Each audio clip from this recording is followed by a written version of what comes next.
Ladies and gentlemen, first I must thank Paul, who's stolen some of my best lines. I'm having to realign what I'm going to say to you. But he basically got it right. My father, who was much older than my mum, was actually in the third battle of the Somme. And as I continued my work in the Middle East over the years, I've been more than 34 years now based in Beirut, but covering the region, including Bosnia and Iran and Afghanistan. In other words, the Ottoman Empire and a bit more. My father became very much aware that I have spent my entire professional life watching the people within the borders which we created after the Treaty of Versailles, watching those people burn.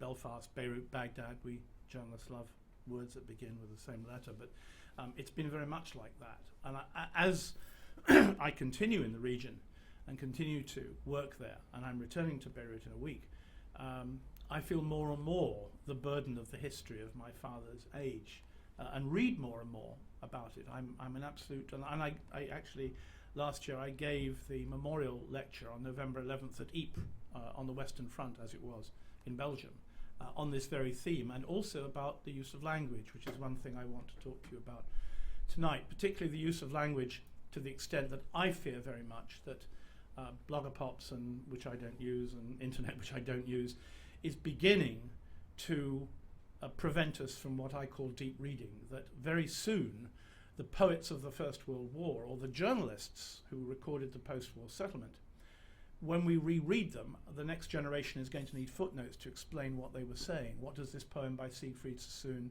mean?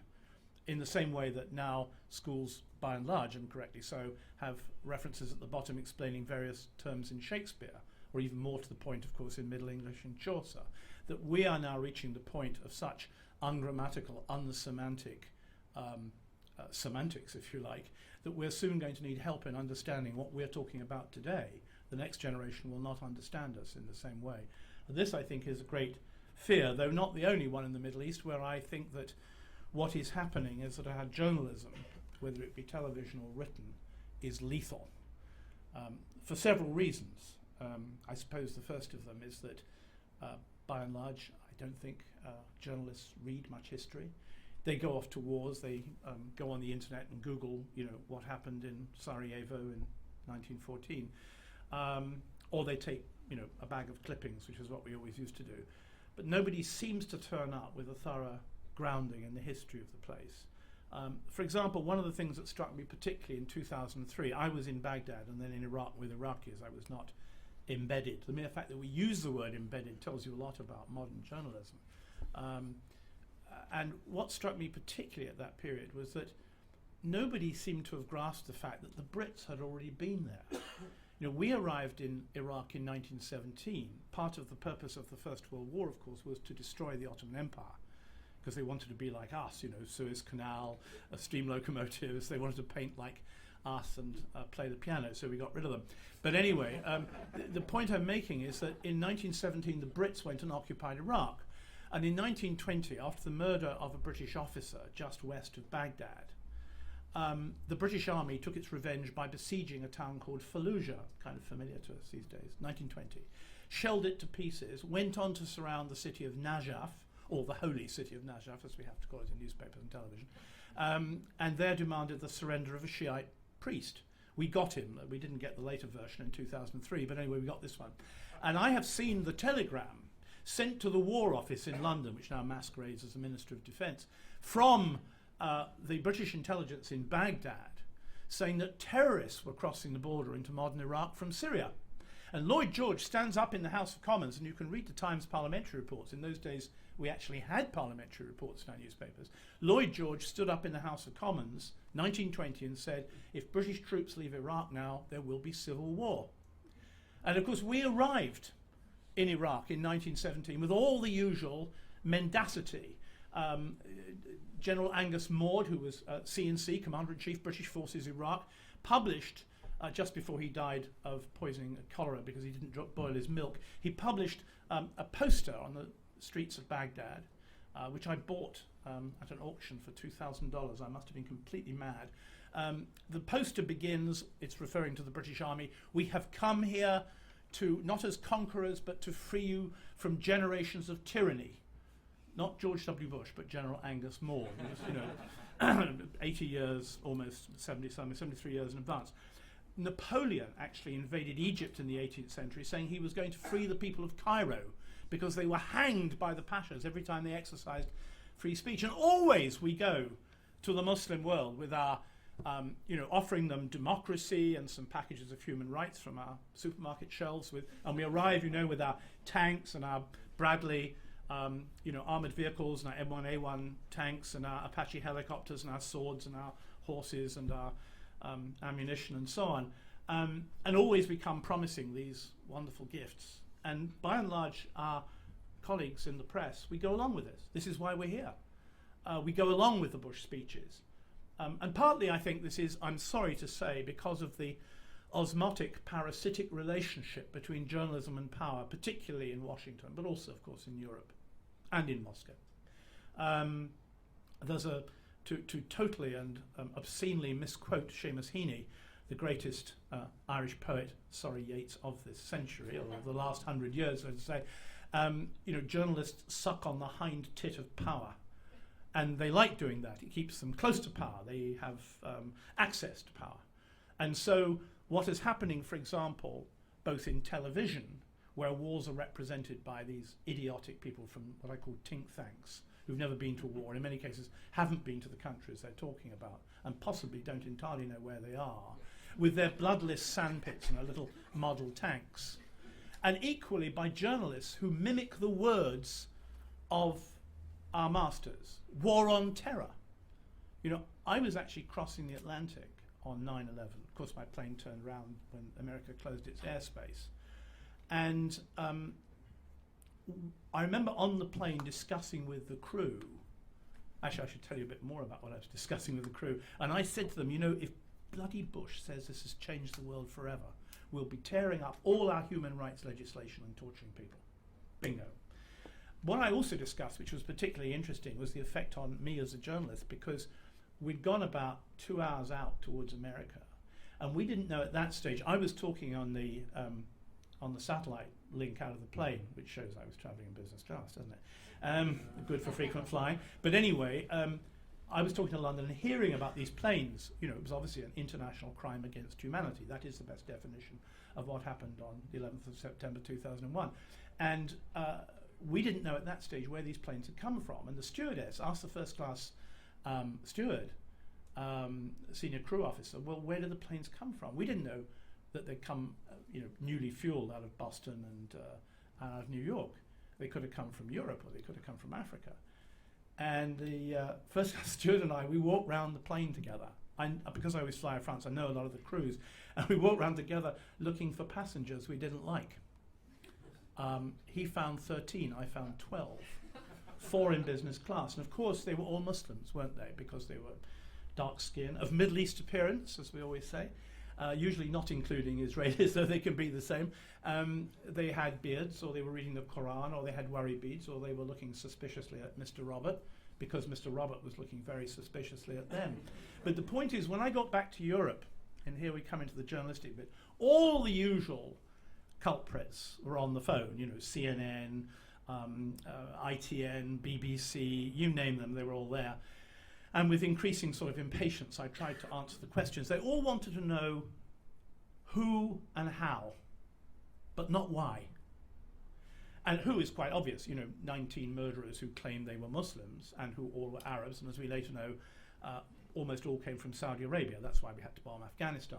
And the how was very easy, box cutters, aeroplanes, tall buildings. But the moment I asked the question why, there was a silence and a necessity to move on to how the security authorities were coping, how were the fire department coping in New York, etc., and how would Arabs react, not why. And eventually the evening ended up with me talking to a highly abusive professor at Harvard, whom I shall not name. It was Alan Dershowitz, of course. And he started saying to me, merely, of course I asked the question why, and he said, merely to ask the question why is to be pro-terrorist, and you are a dangerous man, Mr. Fisk, because if you're pro-terrorist, you're anti-American, and that means you're anti-Semitic. I did not know that there was such a huge Jewish American community in the United States, but he said that would be anti-Semitic. So not only had I obviously got the right question, why, but I was also, as a perfectly honourable person, abused as being a racist and anti-Semite by this man at the other end. And I said, hold on a second. When you have a crime in the streets of any city in the world, the first thing the cops do is look for a motive. When we have an international crime against humanity, the one thing you and journalists will not do is look for a motive. Because, of course, why breaches all kinds of journalistic rules in this context. It means we've got to examine the relationship between the United States and, well, where did those 19 men come from? The Middle East. Is there a problem out there? You see, that was the block, the taboo. The last taboo, as the late Edward Said once called it, the relationship between the United States and the Middle East, and particularly, of course, its principal ally, Israel. The one issue you must not raise.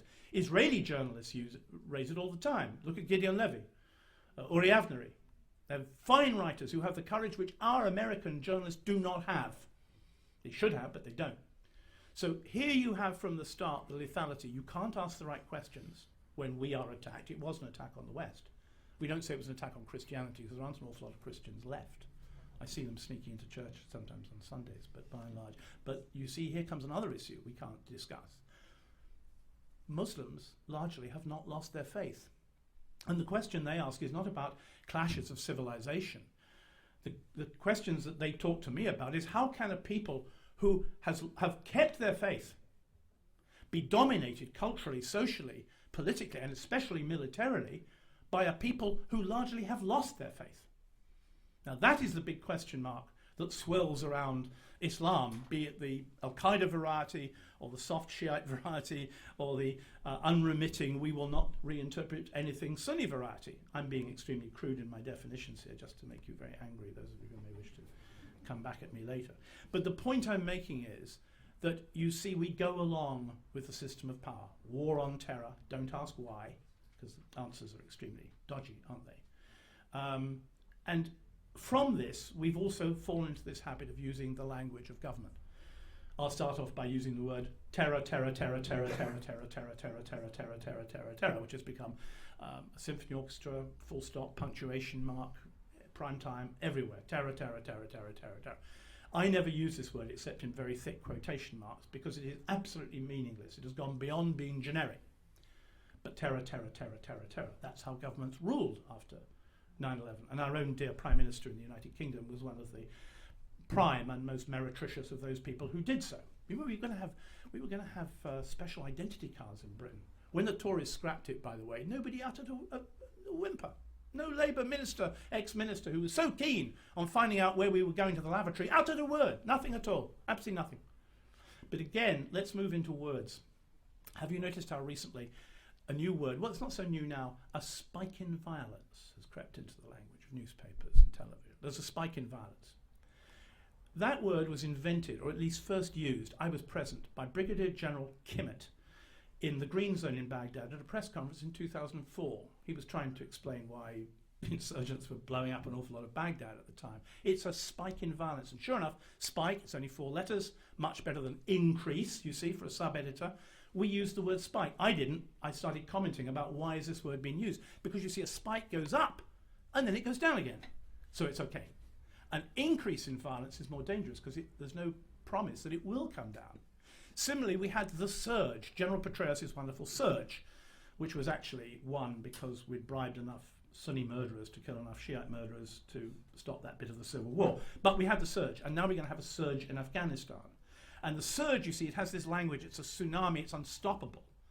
What a surge mean is reinforcements, and you call for reinforcements when you're losing. But we call it the surge, you see. And so we've used this language. We do it much worse in the West Bank. Ever since Colin Powell, when he was Secretary of State under George W. Bush, instructed US diplomats in the Middle East to refer to the occupied territories only as the disputed territories. So journalists, largely American, have gone along with this. It's a disputed territory. Now, just look back over the semantics or the desemanticization of the Israeli-Palestinian conflict. The wall is usually referred to, even in British papers, as a separation barrier, or even more laughably, a fence. Now, I was at the wall a few weeks ago. It is taller and longer now than the Berlin Wall.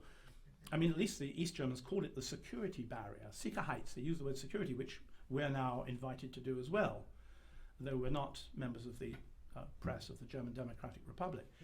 Look too at the way in which colonists and colonization has been turned into, the colonies are now called settlements or Jewish neighborhoods. So you see, there's a problem here. If you see a Palestinian throwing a stone, and I'm against all violence for any reason, ever, anywhere, if you see a Palestinian throwing a stone, and you're told, well, he's under occupation, his land has been taken from him, there's a bloody great wall through his town, you can understand why he chucks a stone. But if you're told this is merely a dispute, something you can solve over a cup of tea or in a law court, about a fence, something you perhaps have at the bottom of your garden, and about a neighbourhood, like the north side of Dublin, then anyone who throws a stone is obviously generically violent, and thus you cannot negotiate with them. And thus, through the words we use and have been taught to use and have obediently used from our masters in power in Washington, London, Paris, wherever, we have successfully taken one side in this war, which is a bloody war.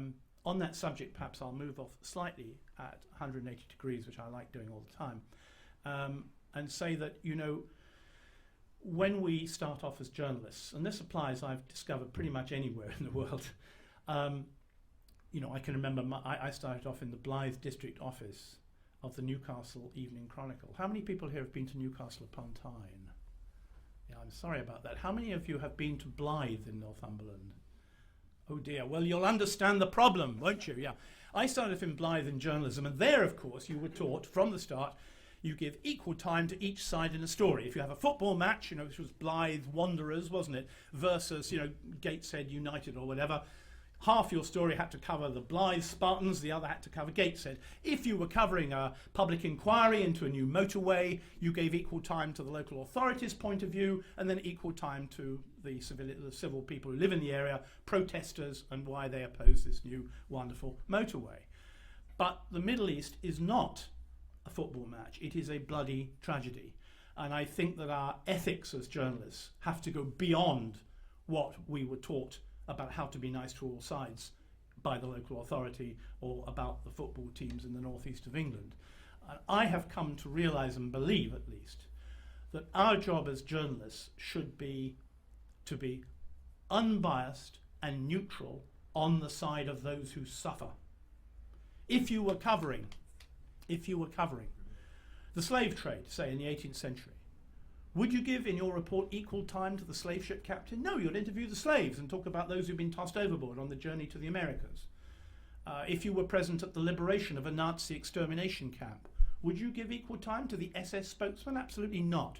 You would interview the Jewish survivors and write about the 6 million dead, or having 1 million in Auschwitz, etc. And you should. When I was in Jerusalem in August of 2000, tick, tick, tick, the clock was already ticking away. A Palestinian suicide bomber walked into the Sbarro pizzeria just up the road from me where I was having lunch, blew himself up. He was an executioner. He saw the children. Most of the 16 Israeli dead were children. I did not spend half my story writing about the spokesman for Islamic Jihad. I wrote about the wounded and the dead, and I went to the funerals next day. This was my duty as a journalist, because we write about those who suffer. When I was at the Sabra Shatila camp, and I was in the camp when the massacre was still taking place on the 18th of September 1982, my report that night was about the dead and the survivors. I did not give equal time to the Israeli army, who watched and did nothing. Now, you'll find lots of people who say, oh no, the people, just give them 50-50, they'll work out what the truth is. Unfortunately, that's not the case. We are the nerve endings. It's our job to tell you. If you don't like what you hear, find another newspaper, and believe me, there'll be a lot that will not say what my newspaper, The Independent of London, says. And I'm at an advantage in that I have editors who encourage me to find out what's going on and to tell what I see in front of me is gross injustice. One thing you have to realise about the whole Middle East, and you can include Israel in this, because Israel has been the subject to injustices too, is that when you ask people what they want, they don't ask for democracy, though they'd like it. They don't ask for those supermarket packages full of human rights. They ask for justice. This we do not intend to give them. We did not, of course, invade Iraq because of weapons of mass destruction, nor to get rid of Saddam, nor to get rid of the weapons of mass destruction which he may have had programs for in the future if he didn't have them then. We went because of oil. And if you want to know how we know this, it's simple. If the gross national product of Iraq was asparagus or potatoes, do you believe the 82nd Airborne would have gone to Baghdad? The answer is obviously no. But you see, there's another side to this question which I get put to me by, in the last 9 months, from a baker in Baghdad who sells me bottled water you can't drink from the tap in Baghdad, and from my landlord in Beirut. The first is a Sunni, the second is a Druze, Lebanese Druze, who both asked me the same question. They said, Mr. Robert, why do you, and they meant me, the West, military power, they didn't mean Mr. Robert, why are you, they both said to me, why are you in Afghanistan? Why are you in Iraq? Why are you in Pakistan? The drones, by the way, that attack Baluchistan are flown by Americans at a Pakistani airbase 92 kilometers south of Islamabad. I've been there. The Taliban thought they were being flown from the top floor of the Marriott Hotel in Islamabad. That's why they bombed it twice. They were wrong. There were Americans on the top floor, but they weren't running the drones. Why are you, let's carry on as they asked me, why are you in Tajikistan, Dushanbe? The French Air Force are based there flying close air support to the British in Helmand. Why are you in Jordan, training Iraqi army and police, of course? Why are you in Turkey? We know. Why are you in Israel? Well, again, sort of. We don't need to be. Why are you in Egypt, which is now manufacturing the M1A1 Abrams tank? Why are you in Algeria? US Special Forces are outside Tamanrasset with a base there in the southern Sahara. Why are you in Oman? Why are you in Kuwait? Why are you in Bahrain, headquarters of the US fleet in the Gulf? Why are you in Qatar, largest US air base in the Arab world, the Muslim world? Why are you in Saudi Arabia? Why are you in Yemen, which is where Americans are also flying drones from? They're not being always flown by these chaps sitting out in Las Vegas. Why are you here, is the question. And I have no idea. We're building a kind of wall, though we don't in journalism talk about this, that stretches from Turkey all the way down. Well, we messed up in Somalia, just as we did in Beirut in 83, 84. But apart from that, we've got an iron wall there. What's on the other side? Russia, China, India. That's the wall. If you actually start in the north, you can start in Greenland US bases, British US bases in Bosnia, Cramp Bond Steel in Bosnia, goes down via Kosovo, all the way into Greece, headquarters of the US 6th Fleet at Izmir, and on into Turkey. It connects all the way. From the ice cap almost to the equator, we have a new Iron Curtain, which we journalists do not write about. It's not out there. Is this because the television boys don't pick it up? Or is it because the newspaper boys and girls don't pick it up? You know, one of the weird things about journalism is every time I go into a TV studio, they're all reading newspapers. And every time I go into a newspaper office, they're all watching bloody television. This is the osmotic parasitic thing without even involving power. But, you see, let's come back to television again. 2003, Americans and British invading without, illegally, without UN, etc., etc. And Al Jazeera managed to get a crew, Lebanese, so I know them, into Basra. Basra is under fire by British artillery. The Brits did Basra, the Americans did Baghdad. I tried to get down to Basra. I got halfway there, too frightened to even write. I could hardly make my hand go. I couldn't get through the bombing. They managed the previous day to get to Basra and came back, the same day as I came back from halfway there, down the highway to Baghdad with the most terrifying images from the General Public Hospital in Basra. Children dead, children torn to pieces, terribly wounded, women, a couple of soldiers, but mostly civilians, all of them, of course, maimed or killed by British artillery fire. And some of you probably know, I'm sure most of you do, that in a war, all the big satellite groups collaborate. They send their footage to other people. And Al Jazeera got back to Baghdad. We exchanged notes immediately, because of course they're Lebanese, two of them were, the other one was Syrian, three crew. And they said, you can watch us showing this stuff, you see. And I watched these terrible images, first person apart from the crew to see it. And I could hear the Reuters man at the other end in London. Suddenly, no, there's not much point in carrying on with this. We can't show this on television at tea time. There's no point, you see. And of course the crew kept saying, but please, please, we risked our life for hours on the road under American air attack. You must see it. This is what is happening. You asked us what's going on in Basra. And of course the film continued with, women holding their guts hanging out. I mean, this is what we see in war. You don't, of course, because of this chap in London. And then the guy said, look, it's pornography to show this, you see. And one of the crew said to me, what is this thing, pornography? How do you explain this one, right? So they went on showing it, and eventually the man wrapped it up at Reuters and said, look, we can't show this, we've got to respect the dead. You see, we don't respect them when they're alive, we don't respect them when we blow them to pieces, but by God, we respect them when they're dead. And so we don't show them, and you don't see them, and war becomes the bloodless sandpit on television, and governments prefer it that way. Not just because they don't want the people to see, but I don't think they want to see it either. We do not have, in any Western government anywhere at the moment, a minister who has ever experienced war. Colin Powell did, though he wasn't as cracked up a major as he was made about to be in Vietnam. He knew about it.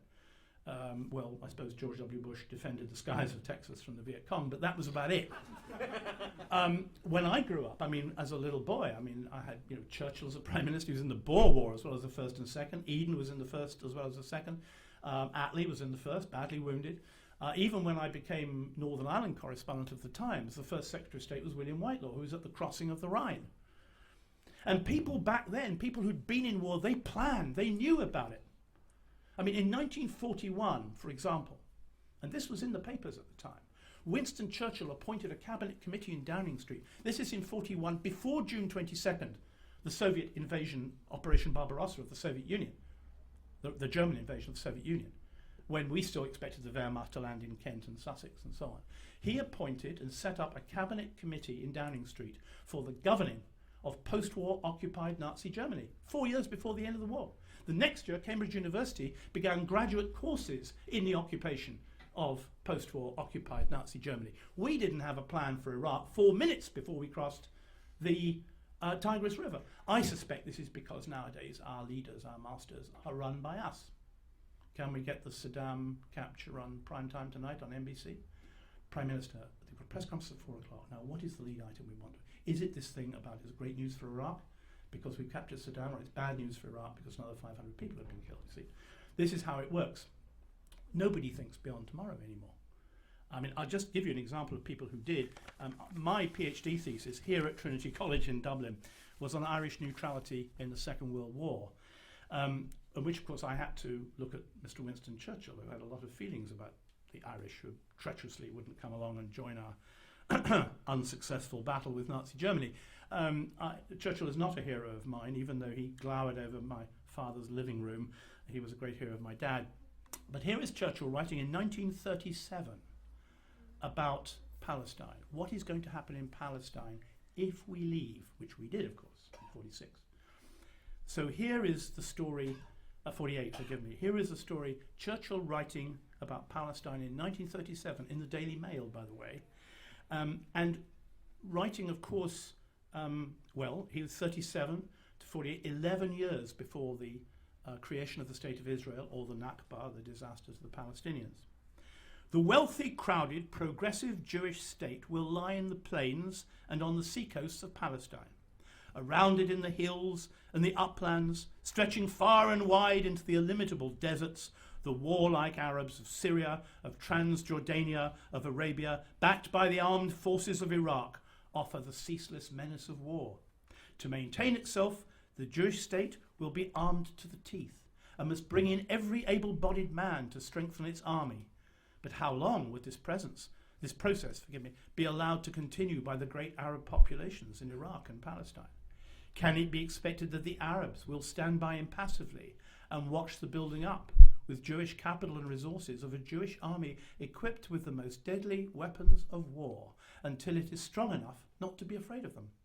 And if ever the Jewish army reached that point, who can be sure that, cramped within their narrow limits, they would not plunge out into the new undeveloped lands that lie around them?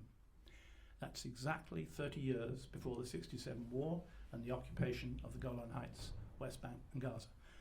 Whatever you think of Churchill, he looked in front of him. He didn't say, let's move forward, let's have closure. He actually thought of the real world as it might be, unpleasant though for him it might have been, or for the Brits. We don't do that in journalism. Let me give you just two more examples. I'm still in time, Paul. I watch my watch. You didn't used to, actually. That's a secret about Paul. I've got the permission of this guy. He's a US Marine Major. He was trying to set up local government in Ramadi, which is a small, well, not small now, it's a rather bloodthirsty town to the west of Fallujah in the famous Sunni Triangle, which I think was probably more like an octagon or even Pentagon.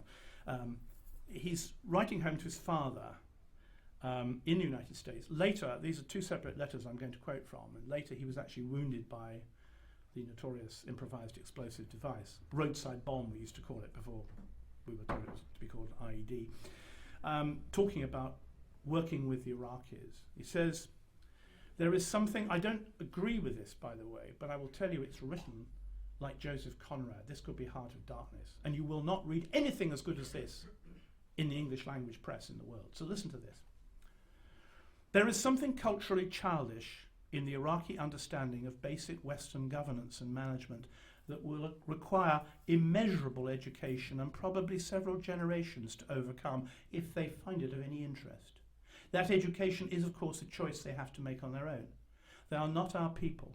Our understanding of their tribal governance and its relationship to formal civic management is equally naive and charges our frustration.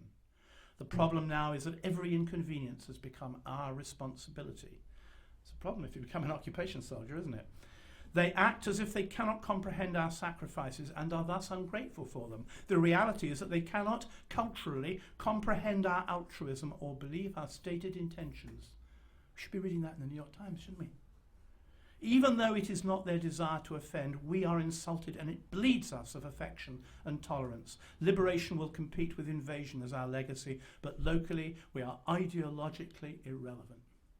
Now here's a later letter, just before he was wounded.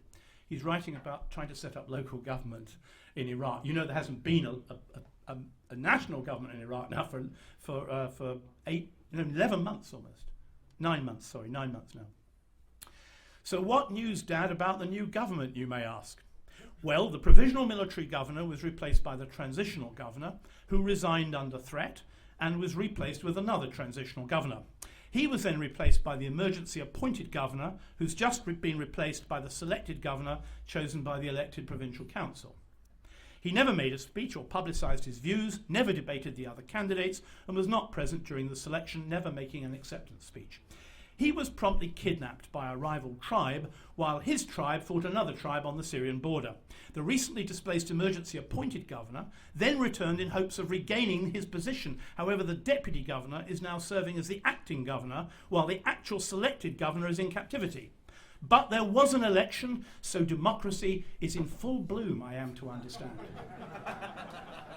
You won't be laughing if you read the New York Times, but by God, this guy's got it right. Don't worry, miracles of some kind or another, even the overthrow of the European Union, happens regularly whenever I speak. I'm sorry about the Irish flag, the EU one I have no time for at all.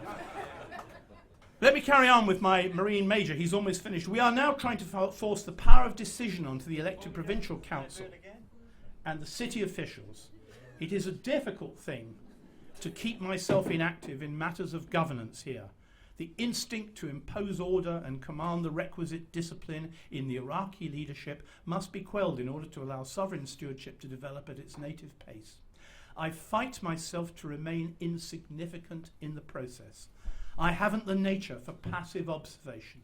I share the American fascination with action, and it has consistently betrayed us in our foreign policy. Our continued involvement will continue the state of dependency, and our eventual departure will leave nothing but cosmetic structure here. Bingo, he got it right, 2010. Iraq will return to what it is. Our common sense is not common to this people, and that understanding must be given proper respect. I do my best, but I twitch with an urge for the folly of intrusion. Isn't it ironic that I turned to a US Marine Major to show you what's going on in Iraq? Because you won't find out from the press or the television. You won't understand what he's saying if you rely on the media. And this, I'm afraid, is one of the problems. We do not write well. We do not tell you about history. We don't care very much about history. Most of all, I fear, we don't care about Iraqis or Arabs or Muslims. My own belief, after 34 years in the region, is that we should withdraw all our military from the Muslim world, all of it, without exception. We have no business being there. The Muslim world is not our land, it is not our property, they are not our people. By all means, send them our teachers, our hydraulic engineers, send them funds, help them when they have floods or famines, tell them that we're always there to help them as their friends. But we did not go there as friends, and we are not there as friends. And Vincent Brown, a colleague of Paul and mine for almost the same amount of years as we've known each other, was chairing a talk I gave in North Dublin some years ago, and he said, "But surely, Robert, the Muslim world is a danger to us." You see, us, the West. All books are Muslims and the West, not Muslims and Christianity, please note. And I said, "You mean, Vincent, that the Syrian army is in Dublin? You mean the Egyptian army is in Washington? The Jordanian military is in London? No, it is our armies that are there. That's the problem." And again, this is not an issue, like the famous question, why are you in Afghanistan, Uzbekistan, Tajikistan, which I get asked by two Arabs who don't know each other, both Muslims, or if you call Druze Muslims, that's another moot point we can discuss. But the point is that we do not reflect the reality, not in television, not in newspapers. We use the language of our masters. You do get exceptions. My heroine in this, I don't use words like hero for women, heroine is Amira Haas, whose outstanding work in the West Bank puts us all to shame. We once had a discussion, Amira and myself, about what was the duty of a foreign correspondent. And I, of course, she asked me, "What do you think, Robert?" So, of course, Mr. Roberts started off in very Brit, "Our job is to be the first witness to history, impartially on the field of battle, blah, blah, blah, blah, blah." And Amira, whose mother was a Jewish partisan with Tito and was captured and sent to a camp by the Nazis, she said, "No, Robert, our duty is to monitor the centres of power." That was her phrase, to monitor the centres of power, especially when they go to war and especially when they lie to do it. And I think that is the best definition of my job and how we should do it, not necessarily how we do, that I've ever heard. Thank you for your patience. That's Fisk for tonight.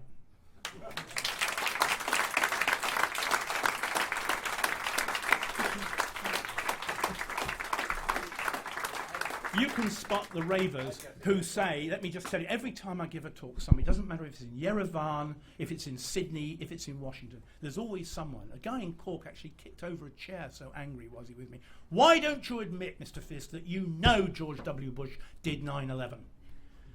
And my reply is always the same, in case there's anyone here who thinks of it. George W. Bush screwed up everything he did in the Middle East. He wasn't possibly capable of doing 9/11. Right, on you go, Paul. You choose them. Okay, we have 25 minutes. Thank you very much, Robert. I think I have a question here. Yeah. Vic from Lithuanian television. Which television, sorry? Lithuanian television, public television. Two of zillion questions if we're in this business of provoking thoughts. One, terrorism. Why isn't it correct, if you talk about language, if the intention is to spread terror here? And the second thing is Pastor Jones right? Sorry, is Pastor Terry Jones right when he says that Islam is violent religion? Sorry. If someone would threaten to desecrate, a Christian symbol, would you get crowds, violent crowds in the Christian world? Is there? We did actually. Do you remember a movie about Jesus, which showed him sleeping with a woman, caused a massive outcry in France when it was first shown, and the cinema was burned down, and a woman was killed in the cinema. Excuse me. So that was a real movie, not just a threat. And Christians did oppose it. There was arson. The French police had to chase after the people who did it.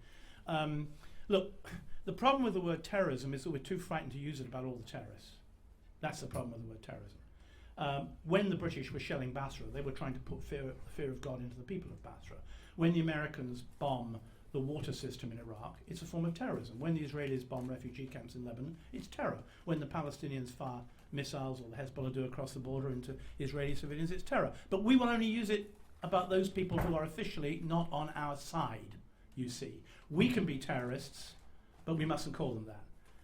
Interestingly, in July 82, when the Israelis and the Palestinians were fighting around the siege of Beirut, the Israelis were besieging the city of Beirut, first time an Arab capital had ever been conquered by an Israeli army. I began a story saying two groups of terrorists. This, of course, was, nudging my arm a little bit. I said to the readers, two groups of terrorists were terrorizing the people of Beirut yesterday. One group wore the guerrilla uniforms of Yasser Arafat, and the other wore the olive green uniforms of the Israeli army. And the sky fell. next day because I was right, you see. That's the problem. From everybody, every side. And that's why I wrote it, because I knew the sky would fall, and then I wrote about the hypocrisy of letting the sky fall. I mean, it's both true. It's true on both cases. Terrorists rule the world in the Middle East, and they come in all sizes, all shapes, all religions, all ranks. But you can't do that on the TV, can you? No, right? No, thank you. Can you please say, just explain, say who you are? When Said Sulemi, hi, Fisk, we met in Turkey. Yes, and you talked about Kosovo. And who do you work for? Sorry? They know who you work for, and so I know Johnny. I don't work actually. I think. Okay. You talked about how media and the powers of the West looking at the Arabs generally. It made me feel very bad. I apologize for that. Because my grandfathers and my fathers have not dealt with these issues for many reasons. You now dealing with Arab journalists, and maybe you have been approaching Arab powers.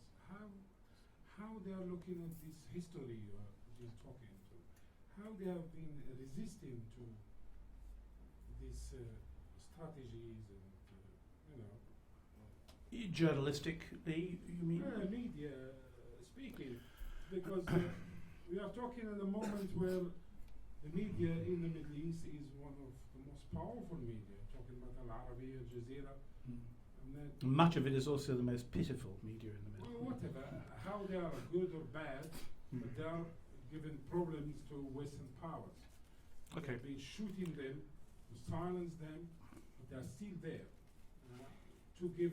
They've been bombing Al Jazeera. Yes. Yes. I always To got bombed give with them once. Yeah.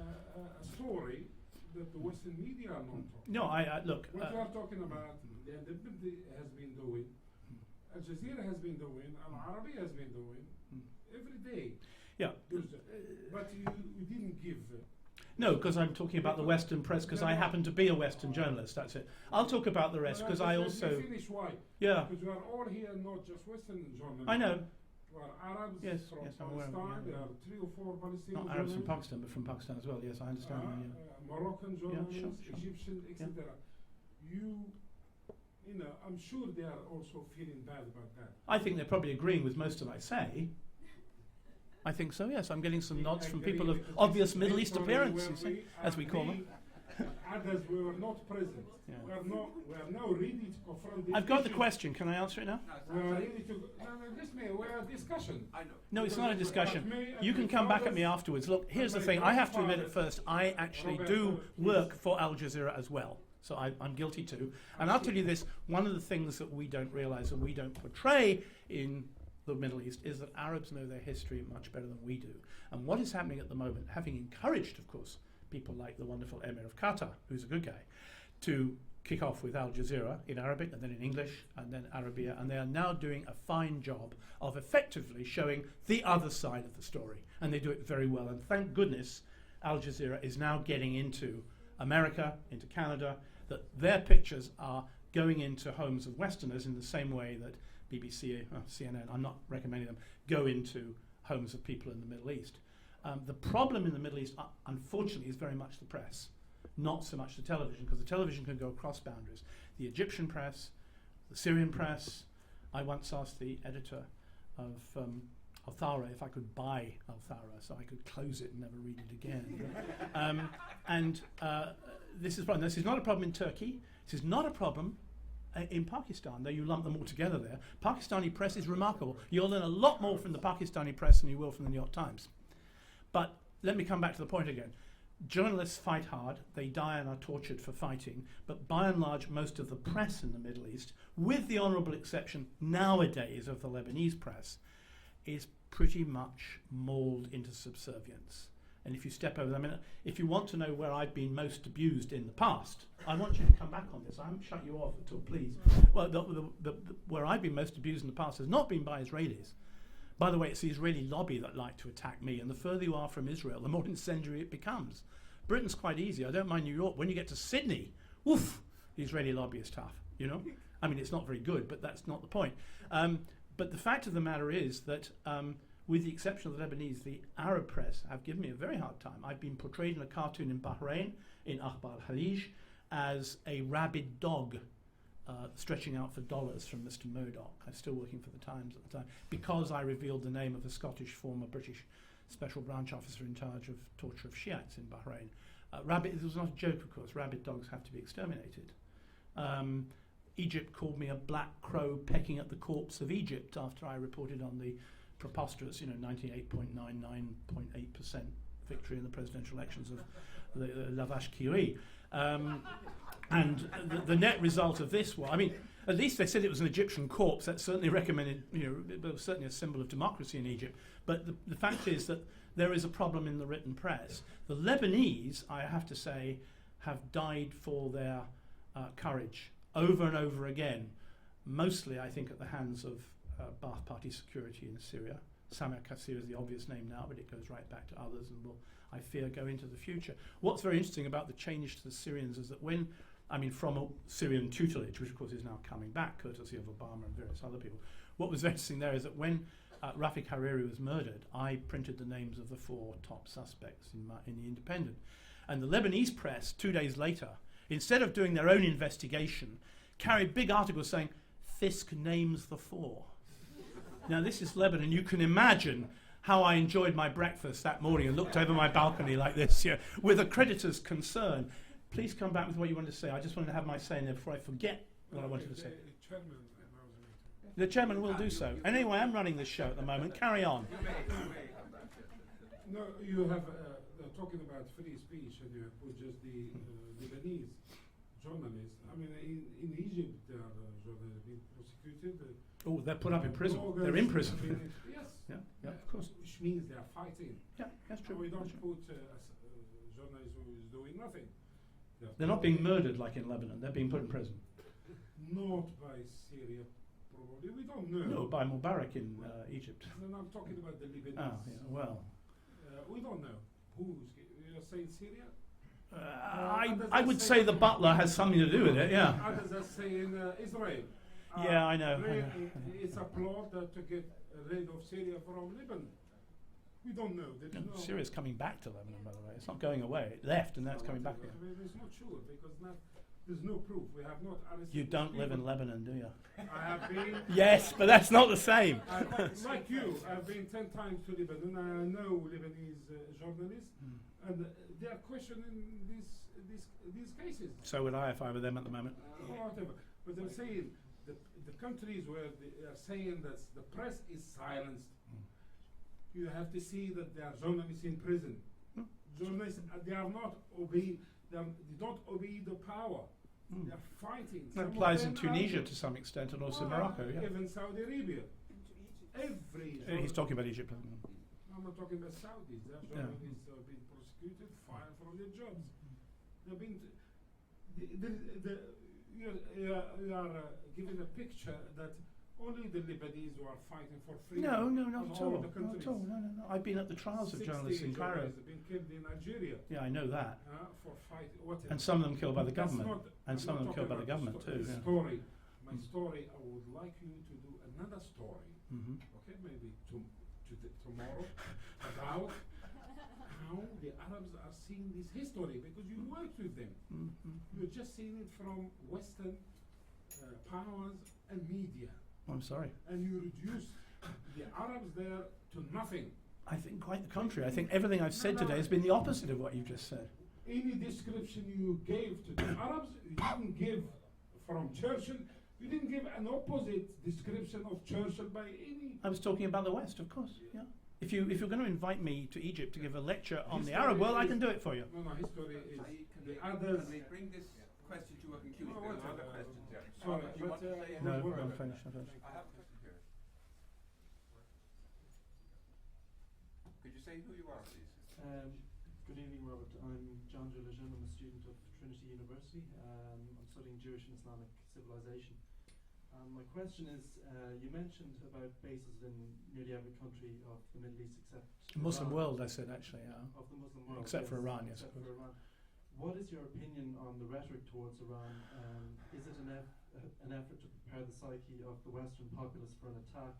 And what would the consequence of this be? Right. Well, Tony Blair wants to have a go as soon as possible, doesn't he? On the round to a British show, and so on Andrew Marr's show on the BBC. Look, I think the media, I hate that word, have a responsibility for our incomprehension over Iran, primarily because we like to give the impression that Ahmadinejad controls nuclear weapons, or will. He won't. He's a crackpot, like Lieberman, the Prime Minister of Israel. It's funny that all over the Middle East they produce endless crackpots whom we can bomb. Well, not if they're Israeli, but the rest we can. The narrative, the story that we've been told, or we've been telling you, is wrong. As it stands, most people will tell you, well, the mad mullahs came into power, they wanted nuclear weapons so they could destroy Israel, and now they're trying to get nuclear weapons. But the actual narrative story of Iranian nuclear power begins under the Shah. When the Shah wanted nuclear facilities, he wanted nuclear power after his white revolution, before the real one, the red one, or the green one, or whatever. And when the Shah, sorry? No, I was just going to say, I remember in your book you said it was started by Siemens. Yes, Siemens built for the Shah the Bushehr facility. That was the German company, Siemens. European Union countries, or European community countries, as it would have been then, were standing on each other's shoulders to construct nuclear facilities for the Shah. He went to New York prior to his visit to Washington, where Carter referred to the great love your people bear you, as they were overcome by tear gas. When he was in New York, he was interviewed by, I think it was ABC television, and he actually announced he wanted a nuclear weapon. And instead of saying, what? Iran a nuclear weapon? Oh, why is that? Mr. Shah, whatever. And he said, well, the Soviet Union's got one. It existed then, of course, in America. Why not Iran? Nobody raised a question about it. When Khomeini returned to Iran after the revolution, and I was in the room about this size, a bit smaller, at the time, he actually said, nuclear power is the work of the devil and we will close it down. And he did. It was only in 1984 when Saddam was soaking the Iranian front lines in poison gas components from America and, of course, from Germany. And when the army and the Revolutionary Guards went to Khomeini and said, look, he's using a weapon of mass destruction, it'll be nuclear weapons next, that they persuaded Khomeini to reopen the nuclear facilities, initially just to continue with nuclear electrical power, but with the possibility of developing weapons. Now that then passed, of course, after Khomeini died, into the hands of the supreme leader, who currently is, of course, Mr. Khamenei, who will not try to destroy Israel, because if he does, he'll also destroy Palestine, and the Israelis will destroy him. I mean, they're not stupid, Iranians. In fact, they're a lot brighter than us in many ways. But what we did is we snapped off the narrative, threw away the Shah bit, and had the mad mullahs in black turbans suddenly wanting nuclear weapons, who became a danger now that we got rid of Saddam, who didn't actually have them, but he would have produced them later if he didn't have them before, etc. And the real problem, of course, is not journalistic. The problem is, are we going to go on generation after generation, fathers, grandfathers, great-grandchildren, deciding who and who should not have nuclear weapons on the grounds that they're with us or against us on the war on terror? The lessons the Iranians have learned, and I go to Tehran, they say this straightforwardly because it's obvious, we, the West, are not going to attack Pakistan. We will never attack India, and we're certainly not going to attack North Korea because they've got the bomb. So anybody in their right minds learns that if you don't want to get attacked, well, you get the bomb. And it's impossible to respond to that because they're right in historical terms. I don't mean moral terms. I have a final question here. Thank you very much. May I switch to another part of the world? I'm a Georgian journalist, and my question will be very brief. How could you evaluate the coverage, actual transnational coverage of Russia-Georgian war? I have to tell you, I read it. I'm aware of the bias in it. I'm also aware of what Georgia actually did, but I'm not an expert on Georgia. I don't pretend to be. I've never been there. I cannot answer your question. I hate journalists who would try to, but I can't because I don't know about it. If I did, I'd answer. One more question, maybe? Yeah, go ahead. Hi, Juno McEnroe with the Irish Examiner. Robert, just to say thanks for your frank assessment of the important state and how we, contributed to... We haven't gone on to Irish neutrality yet. Nor the referendum into the Partnership for Peace in NATO, I seem to recall, which I'm still waiting for, of course. But your assessment, I suppose, in part, how we've contributed to democracy killing, if you want, or democracy kills. I have two questions for you in one, if you don't mind, and they're to do with the language of journalism and the methods of journalism. firstly, in conflict or war zones, you have the issues of having to describe the people on the ground, whether they're insurgents or military or rebels or troops. I visited Afghanistan in the summer, and there where the peace jirga was on, we had the decision of having to decide to put out the propaganda that it was peace jirga, or essentially it was a buyout to bring the Taliban members in from the cold, which line to take. And then if you looked at the areas north, the people there were actually promoting the benefits of what the Taliban were. So do you call them insurgents, rebels, or say these were troops or local soldiers for the community? That's the first part. The second relates to what you were saying earlier on about the reliability that journalists have on their methods and being embedded. In the modern wars, the technology that's used, you can't just saddle on a horse and roll up to a town and suddenly get your story. In areas of North Kiev, you say in the Congo or in Gaza and Afghanistan, you do need fixes, you do need drivers.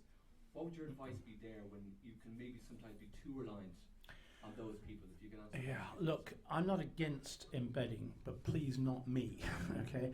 Embedded journalists, for example, the Washington Post carried some very powerful articles embedded with the US Marine unit in southern Iraq during the 2003 invasion, in which US units went berserk in shooting civilians in cars and carried a very, very vivid, accurate, much hated by the military description of what he saw as he was embedded.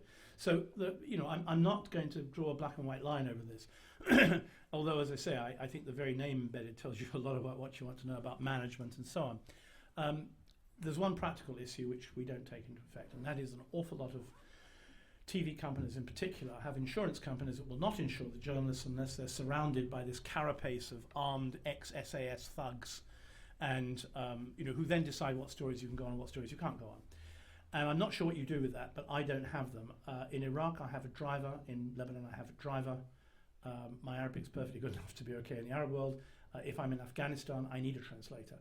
But wherever I go in Afghanistan, for example, I tell the Taliban, if I'm going to a Taliban area, that I'm going to be there. I make sure they know. And they have always said to me, indeed they last said in Pakistan when I had lunch with some of their officers, if you can go on there, Robert, it doesn't matter, but you must tell us first. Don't go anywhere where we don't know you are. When I went to Kandahar just over a year and a half ago now, to Kandahar, I've been to Afghanistan since, but this is to Kandahar, I went on my own, and they had someone at the airport just to watch me. And on the journey into town, they had two people, one of whom I knew, just standing on the road to make sure I was safe into town. And I wasn't touched. I walked to the biggest hospital, the Middle East hospital. And interesting, because of course I wasn't embedded and taken with the military, I went into the first ward. There was a dying Taliban fighter who'd been shot in the stomach by a Canadian NATO soldier with his family around him, mostly brothers, of course. He talked to me as he was dying. In the next ward, there were 3 schoolgirls who'd had acid thrown at them by Taliban supporters. But the most shocking thing was that every few minutes, families arrived from the province and from Helmand with stick-like children who were dying. And I turned to the Afghan senior nurse and said, have they got coral? What's wrong with them? And she said, no, they're starving. There's no food. There's a famine. And I thought, I didn't know there was a famine in Kandahar. That's not what the embedded journalists were saying, because they weren't taken. You see, 8 years after we occupied the country, there wasn't supposed to be any famine. There certainly wasn't supposed to be what I saw in the Middle East hospital, because the babies were being put 3 to an incubator. That wasn't meant to be what we saw either. The Taliban didn't take me to the hospital. That was my decision. But clearly, as in Iraq, I've got friends in Fallujah, and if I go there, I make sure they know I'm coming and they're there. It is not foolproof. You can fall into the hands of the wrong people, and the most dangerous point, of course, is those on the other side, those who are supported by us, who would certainly like to kill you to prevent other journalists taking the same risk on the grounds that you were obviously killed by the insurgents of the Taliban. That's my biggest worry when I go to these countries. Not the bad guys, but the good guys who are acting as bad guys to stop journalists seeing the bad guys. You see the point? I'm putting it kind of crudely, but that's it. The lexicon of war, what's your advice there? Sorry? The language of war, how do you deal with that? I try to write about wars as I would write a medical report. How many limbs, how much blood, what does it smell like? Not sensationally, but like a medical report. It's the only way I can do it. You know, I arrived at Kana. I was there during the massacre. This is the first one in '96, not the second one by aircraft in 2006. And, you know, I saw a man burning at the top of a tree without a head, and a woman holding her father who had lost his legs, was rocking him backwards and forwards, crying, my father, and there were lots of dead babies without heads. For obvious reasons, I suppose, in blast, babies and children lose their heads more than grown-ups do. Sorry, fact of history, or fact of medicine, I suppose, or physics. But I put that in so that people can read it. You can never say, if you read The Independent, because I believe in my paper, otherwise I wouldn't risk my life for them, that you didn't know or no one told you. But unfortunately, most people do not read The Independent. They should, of course, but they watch CNN and they will be looked after there and stroked and they'll be okay. How do you cope with this? I mean, Sorry, with John. these traumas? I mean, you know, that is really. It's not about traumas. I have none. If you work in the Middle East, it's a tough place and you're going to be tough to work there, and if you don't like it, you leave. No business about counselling and this stuff. That's the problem are the people there who suffer, not the journalists, believe me. There you go.